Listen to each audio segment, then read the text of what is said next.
সবুজ, ঝরঝরে নদী, পাখিদের গুনগুনানি, খুশি সুখী লোকদের গ্রাম ছিল তেজপুর গ্রাম।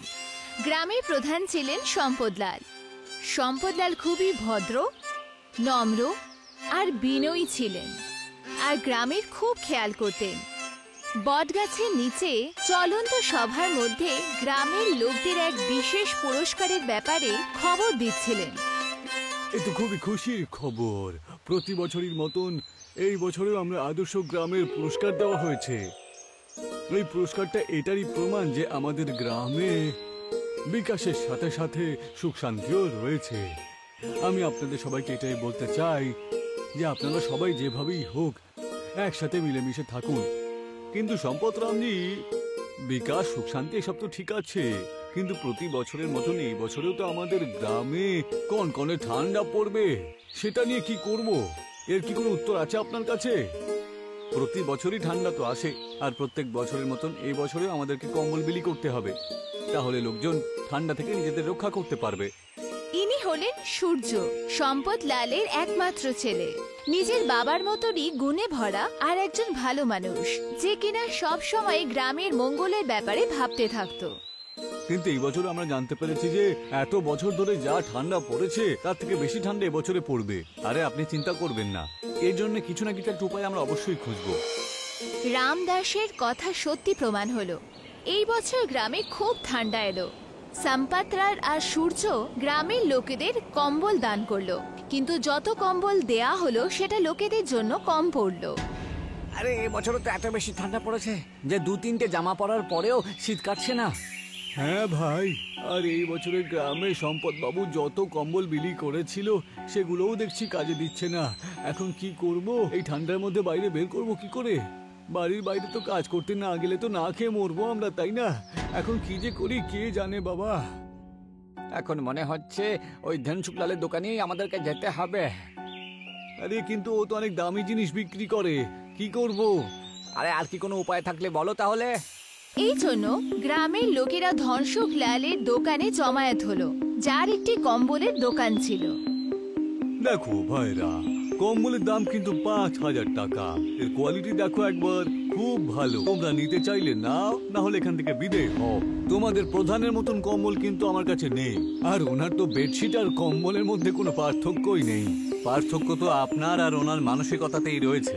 উনি যে কম্বল দিয়েছেন সেগুলো ভালোই, কিন্তু আপনি যে কম্বল 5,000 টাকাতে বিক্রি করছেন না, তার দাম 2,000 থেকে বেশি হতে পারে না।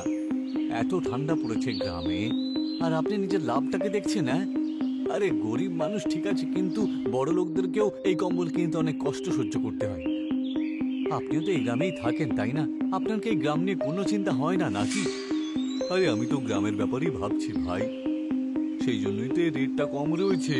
না হলে শহরে গিয়ে দেখো না, তোমরা জানতে পারবে দাম 7 থেকে 8,000 টাকার বেশি দামে বিক্রি হয় এই কম্বল, জানো তো? গ্রামের চিন্তা তো শুধু প্রধান সম্পদরাম আর সূর্যেরই ছিল, যে নিজের বাড়িতে বসে চিন্তায় ডুবেছিল। বাবা, এই গ্রামে যা ঠান্ডা পড়েছে, প্রাণ বেরিয়ে যাচ্ছে লোকজনের একেবারে। হ্যাঁ, সে তো শুনেছি যে কালকে গ্রামে মাংলুর বাবার নাকি ঠান্ডার জন্য মৃত্যু হয়ে গেছে। যদি এইভাবে চলতে থাকে তাহলে গ্রামের একজন পরিবার আর বেঁচে থাকবে না। ধনসুখলাল একবার নিজের লাভের কথা বাদ দিয়ে যদি গ্রামের কথা একটু ভাবতে পারত, তাহলে সমস্ত সমস্যার সমাধান হয়ে যেত। ওর দামি কম্বল এই গ্রামের লোকজন কি করে কিনবে তুমিই বলো? আমার তো মনে হচ্ছে একবার গিয়ে ধনসুখলালের সাথে কথা বলা উচিত। সম্পদরাম যখন ধনসুখলালের বাড়ি গেলেন, তো উনিও সেই একই জবাব পেলেন যেটার আশা ধনসুখলালের থেকে করা হয়। ধনসুখলাল, আমার কথাটা মন দিয়ে শোনো। তুমি গ্রামের কথা একবার ভাবো। যেখানে গ্রামের লোকজন 500 টাকায় খরচা করতে পারছে না, ওখানে গিয়ে সেখানে লোকজন 5,000 টাকার কম্বল কি করে কিনবে তুমিই বলো? তার মানে তুমি চাও যে আমি কম্বল কম দামে বিক্রি করব? আরে এটাই তো আমার ব্যবসা করার সময়, তাই না? এখন যদি বেরোজগার না করি তাহলে কখন করব? কম দামে কম্বল বিক্রি করব না আমি, এটাই শুনে রাখো তুমি, ব্যাস। সম্পদরাম আর সূর্য নিজের বাড়িতে বসেছিল, ভাবছিল যে সমস্যা থেকে গ্রামের লোকেদের কিভাবে বাঁচানো যাবে। সম্পদরাম দুঃখী স্বরে বলল, যবে থেকে আমি এই গ্রামে আছি তবে থেকে কত রকম ঝামেলা এই গ্রামে এসেছে কে জানে। বাবা, তুমি একদম চিন্তা করো না তো, কিছু না কিছু একটা হবেই হবে। যবে থেকে প্রধান হয়েছি আমি, নিজের সন্তানের মতন গ্রামটাকে আমি রক্ষা করে এসেছি, সব সমস্যা থেকে সমাধান করেছি, কিন্তু এই সমস্যার কোনো সমাধানই পাচ্ছি না। আমি কি যে করব কিছুই বুঝতে পারছি না বাবা। নিজের বাবার এই অবস্থা দেখে সূর্যও খুব দুঃখিত হলো। সত্যি ওর বাবা যবে থেকে প্রধান হয়েছে নিজের গ্রামকে নিজের বাচ্চার মতোই পালন করছে। নিজের পরিবারের আগে সবসময় উনি গ্রামের ব্যাপারেই ভাবতেন, কিন্তু এই ঠান্ডার সমস্যা মনে হচ্ছে ওনাকে একদম ভেতর থেকে শেষ করে দিয়েছিল। সূর্যও নিজের বাবার মতো গ্রামকে খুব ভালোবাসতো। এই পুরো পরিবেশে ও এমনভাবে ফেঁসে গেছিল যে ওর নিঃশ্বাস বন্ধ হয়ে আসছিল। এই জন্য হাঁটার জন্য ও গ্রাম থেকে দূরে নদীর কাছে গেল। আরে দাদা শোনো না, আমাদের বলটা ওই গলিতে চলে গেছে। তুমি আমাদেরকে প্লিজ ওখান থেকে বলটা বের করে দাও না প্লিজ। কোথায় গেছে তোমার বলটা? ওই যে ওইখানটায়, ওই যে ওই গর্তটার মধ্যে। আরে তোমরা কি খেলার জন্য এই জায়গাটাই পেলে নাকি? হ্যাঁ, আরে মাঠে গিয়ে খেলা করতে পারো না তোমরা? এখানে বড় বড় গর্ত রয়েছে, কি জানি কি হবে। আরে সাপ বিছে কত কিছু থাকে এখানে। দাদা প্লিজ বলটা বের করে দাও না, আমরা এক্ষুনি মাঠে চলে যাব। দয়া করে আমাদের বলটা বের করে দাও না।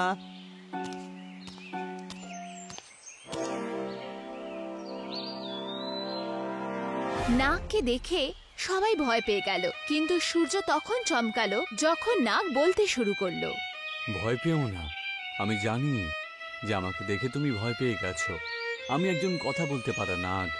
গর্তের মধ্যে হাত কে ঢুকিয়েছে? সূর্য ভয় পেয়ে বলল, আগে আগে আগে আমি খুব খুশি হয়েছি, তুমি আমাকে অনেক সাহায্য করলে। এক ধরনের এমন চোট লাগে আমার, যার ফলে এমন ফুলে গিয়েছিল যে না আমি ভালো করে যেতে পারতাম, না আমি এক জায়গায় বসে থাকতে পারতাম। তুমি ছুলে বলে ওই ফোঁড়াটা ফেটে গেল, আর এখন আমার বেশ আরাম লাগছে। তোমার জন্য এই কষ্ট থেকে আমি মুক্তি পেয়েছি। বলো আমি তোমার জন্য কি করতে পারি? আমি খুব খুশি যে আপনাকে আমি সাহায্য করতে পেরেছি নাগ দেবতা। আপনি একটা কষ্ট থেকে মুক্তি পেয়েছেন, মানে কষ্টের অনুভূতি তো আপনার অবশ্যই আছে। আমি এখন খুব কষ্টের মধ্যেই আছি জানেন তো, তার উপায় আমি কিছুতেই পাচ্ছি না। বলো আমি তোমার সব রকম সাহায্য করতে পারি, বলো। তাহলে বলো তুমি কি চাও। আগে আমার গ্রামের নাম হলো তেজপুর। আসলে ব্যাপারটা হলো যে এই বছর গ্রামে খুব ঠান্ডা পড়েছে, যার ফলে লোকজন খুব সমস্যায় রয়েছে, লোকজন মরে যাচ্ছে। দয়া করে আপনি যদি আমাদের জন্য কিছু করেন তাহলে আপনার কাছে চিরঋণী থাকবো। আরে ঋণ তো আমিই তোমার এই সমস্যার সমাধান আমি অবশ্যই করে দেব। তারপর কি হবে? একই মুহূর্তে সূর্য আর বাচ্চাদের সামনে একটা বড় তন্দুর প্রকট হলো, আর সূর্যর হাতে একটা জাদুই মাচিস চলে এলো। এটা একটা তন্দুর। তোমার হাতে যে দেশলাইটা রয়েছে, শুধুমাত্র এই দেশলাইটা দিয়েই এই তন্দুরটা জ্বলবে, যার গরমে তোমাদের গ্রামের মধ্যে এমন গরম ছড়িয়ে পড়বে যে কম্বলেরও প্রয়োজন পড়বে না। সবকিছু একদম আগের মতন হয়ে যাবে। বাহ, এত বড় তন্দুর! এবার তো খুব ভালো হবে। এর মধ্যে সারা গ্রামের জন্য রুটিও হয়ে যেতে পারে। যখন তন্দুর জ্বলে উঠলো তো গ্রামের মধ্যে এমন আনন্দের পরিবেশ তৈরি হলো যেন ঠান্ডার কষ্ট সবাই ভুলেই গেল। গ্রামের লোকেরা ভোরে ভোরে সূর্যকে আশীর্বাদ দিল, আর দিতই বা না কেন, কারণ ওর জন্যই আজকে গ্রামে সুখ আর শান্তি এলো।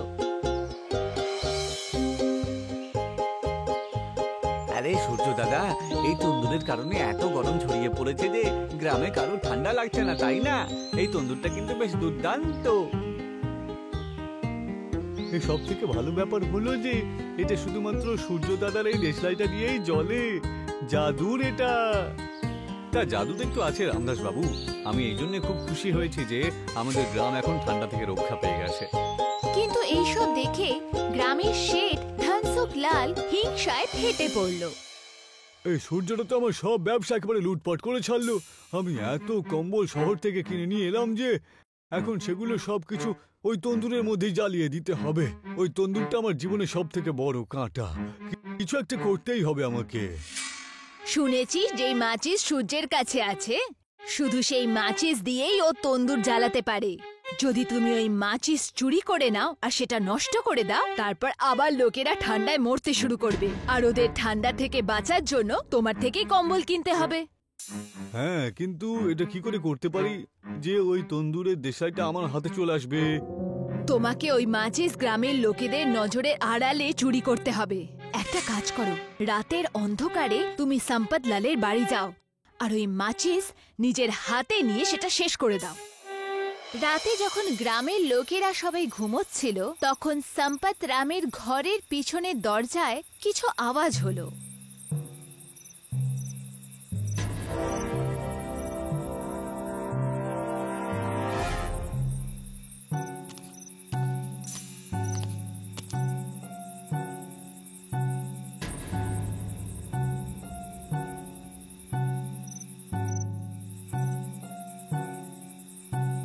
আমায় ক্ষমা করে দাও, আমায় ক্ষমা করে দাও, এই সাপটা আমাকে কামড়ে দেবে।